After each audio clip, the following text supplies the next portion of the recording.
രാത്രി ആയപ്പോഴത്തേക്കും ഞാൻ ആദ്യക്കുട്ടനെ കൊണ്ട് ഹോംവർക്കൊക്കെ ഒന്ന് എഴുതിക്കാനായിട്ട് നോക്കുകയാണ്. പക്ഷേ ഒരു രക്ഷയില്ല, ആദ്യക്കുട്ടന് നല്ല ഉറക്കം വരുന്നുണ്ട്. ഇരുന്ന് എഴുതിക്കൊണ്ട് ഉറങ്ങുവാണ്. അപ്പോൾ ഞാൻ മതി മോനെ ബാക്കി നാളെ എഴുതാമെന്ന് പറഞ്ഞ് ഞാൻ ബുക്കൊക്കെ കൊണ്ടുവച്ചിട്ട് വന്നപ്പോഴത്തേക്കും അവൻ സെറ്റിക്കണം നല്ല ഉറക്കമായിട്ടുണ്ടായിരുന്നു. പിന്നെ ഞാൻ അവനെടുത്ത് ദിവാനിലോട്ട് കിടത്തി ഒരു തടയൊക്കെ വെച്ചിട്ട് ഞാൻ വന്ന് നാളത്തേക്ക് വേണ്ടിയിട്ടുള്ള അവിയലിനും സാമ്പാറിനൊക്കെ ആയിട്ടൊന്ന് അരിഞ്ഞു വയ്ക്കുകയാണ്.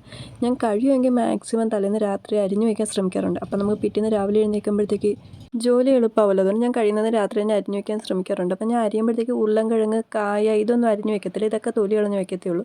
ഇനി തക്കാളി, സവാളയൊക്കെ ഞാൻ രാവിലെ അപ്പോഴും അരിഞ്ഞെടുക്കത്തേ ഉള്ളൂ. അങ്ങനെ അതൊക്കെ ഒന്ന് അരിഞ്ഞ് വെച്ച് മീനൊക്കെ ഒന്ന് പൊരിക്കാൻ ഇടുന്നുണ്ട്. അങ്ങനെ ചേട്ടായിക്കുള്ള മീൻ ഫ്രൈ ചെയ്യാൻ വെച്ചിട്ട് ആദ്യം നാളെ കൊണ്ടുപോകാനുള്ള മീൻ മസാലയൊക്കെ പുരട്ടി ഞാൻ ഫ്രിഡ്ജിലോട്ട് വെച്ചിട്ട് അവിടെ പരന്ന് കിടന്ന പാത്രങ്ങളൊക്കെ ഒന്ന് കഴുകി വൃത്തിയാക്കുന്നുണ്ട്. അതിനുശേഷം ആ സിങ്കൊക്കെ ഒന്ന് സോപ്പിട്ട് കഴുകി വൃത്തിയാക്കുന്നുണ്ട്. അതൊക്കെ കഴിഞ്ഞ് ഞാൻ കൗണ്ടർ ടോപ്പൊക്കെ നന്നായിട്ടൊന്ന് തുടച്ചിടുന്നുണ്ട്. എന്നിട്ട് തൂത്തും വാരിയിടും രാത്രി തന്നെ. കാരണം എനിക്ക് പിറ്റേ ദിവസം എഴുന്നേറ്റ് വരുമ്പോഴത്തേക്ക് അടുക്കള നല്ല നീറ്റായിട്ട് കിടക്കണം. ഇല്ലെങ്കിൽ എനിക്ക് എന്തോ അടുക്കളയിൽ ജോലി ചെയ്യാൻ തോന്നത്തില്ല. അപ്പം ഞാൻ തൂത്തുകൊണ്ട് ഇരുന്നപ്പോഴത്തേക്ക് ചേട്ടായി വന്നിട്ടുണ്ടായിരുന്നു. അങ്ങനെ ചേട്ടായി മോനെടുത്ത് റൂമിൽ കൊണ്ട് കിടത്തുന്നുണ്ട്. അപ്പോഴേക്കും ഞാൻ എൻ്റെ ജോലിയൊക്കെ തീർത്ത് റൂമിലോട്ട് പോകുന്നുണ്ട്. ഇനിയാണ് ചേട്ടായി വന്ന് ഫുഡ് കഴിക്കുന്നത്. അപ്പോൾ ഇന്നത്തെ വീഡിയോ ഇത്രയേ ഉള്ളൂ.